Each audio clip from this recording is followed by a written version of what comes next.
در این ویدیو اومدیم برای دانلود و نصب بازی رزیدنت اویل 7، یه بازی جذاب در سبک ترس و بقا که شما میتونید خیلی راحت و بدون نیاز به هیچ هزینه‌ای اون رو روی سیستمتون تجربه کنید.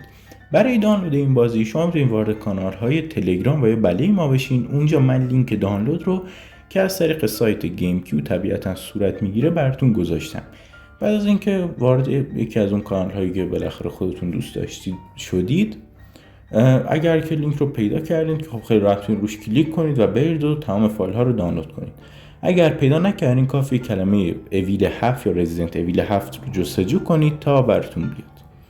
و اما بعد از اینکه تمامی پارت ها رو به صورت کامل دانلود کردید، کافی اون رو داخل یه پوشه قرار بدید و بعد از اینکه داخل یک پوشه و کنار هم قرارش دادید، میتونید اون رو با استفاده از کلیک راست و بعد از اون شو مور آپشن و اکسترکت هیر از حالت فشرده خارج بکنید.